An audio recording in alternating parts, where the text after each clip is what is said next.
Hi guys, welcome to my channel. Today we're going to take this sample curtain from a store, local store in town here. They were selling their sample pieces. So you can see it's a very nice long piece, represents an entire curtain panel, and I'm going to turn it into a pillow. So first what I'm going to do, because it is lined, I'm going to cut out the lining, but I want to leave the hem because when I sew the pillow, I'm going to stitch it along this part, so there's a little bit of a flap on either side, so that's parts that I don't have to sew, so then I'll just have to sew the end together when I stuff it. So first I'm going to cut out the lining, which is super simple. Just running my scissors along, and I'm just going to cut it all the way down. So now you can see I cut out the entire lining piece, and what I'm going to do is cut off the end where this double hem is, because I don't really need that. It's just going to get in the way and cause extra bulk when I try to sew it. So I'm just simply going to cut that off, make sure it's nice and straight.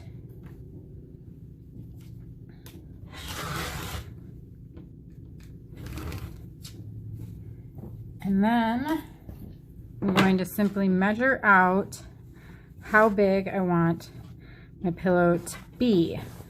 So I want my pillow to basically end and be an 18-inch size pillow. It's going to end up being 18 by about 16, so it won't be quite square, but it will be pretty close. So since I'm going to fold it, we have to double and then allow for our seam allowance. So 18 and 18 is 36. So I'm going to measure that out.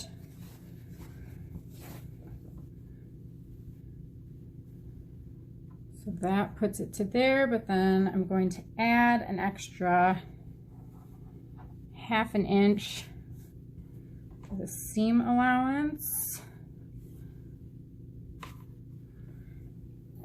So 36 and a half is what I cut this side by.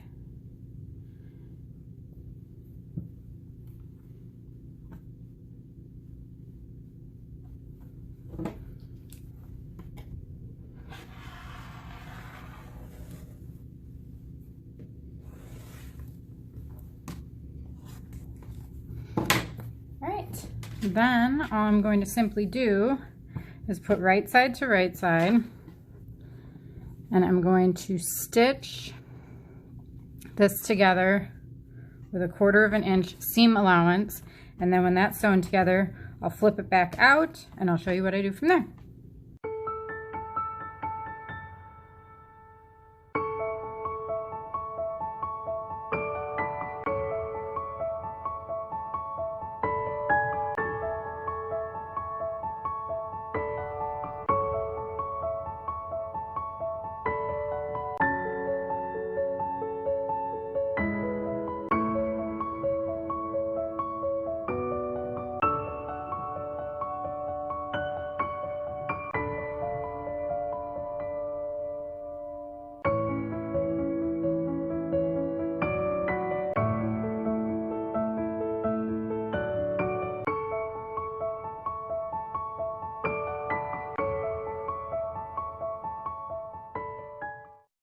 Alright, since I have it stitched, I'm now going to flip it right side out.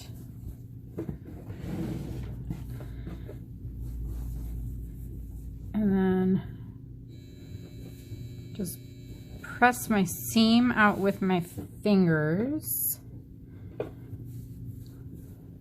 And then I'm going to actually along the seam here, because I'm going to stitch along here, kind of creating a flange on the pillow.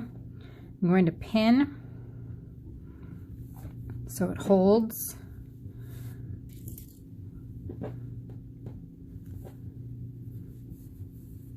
And then I'm going to do the same thing on the other side. On the other end that was just folded, there was no seam in it, there's just a fold. But I'm going to do the same thing just so I can get a nice straight line when I'm sewing and a nice straight edge, nice and crisp and clean.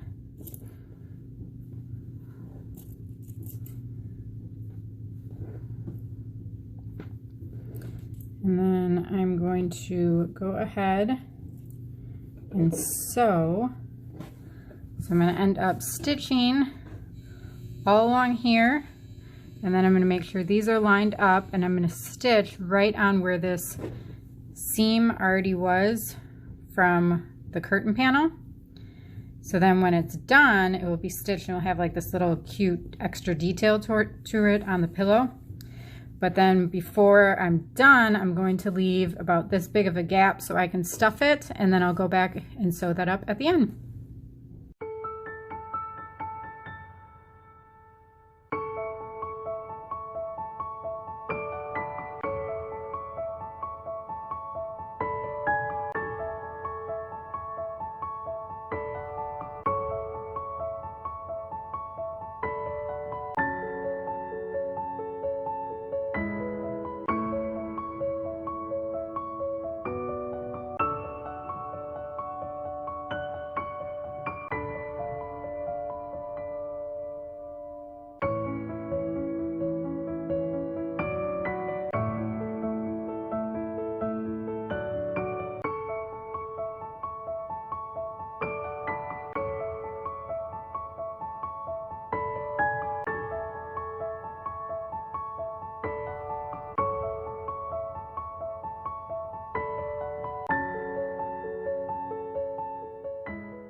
All right, so now you can see that it is stitched all the way around, and then there's an opening, if I can find it, right here. It's a pretty small one. Should have made it a little bit bigger, so I'm going to rip the seam just a little bit so I can actually get my hand in there. It doesn't have to be too big though, just big enough to fit your hand in so you can stuff your pillow. Now, if you wanted to, you could also make this the exact size of a pillow form and insert a pillow form. But I'm just going to use poly fiber fill because it's relatively inexpensive for a whole entire bag. And then we're just going to start stuffing.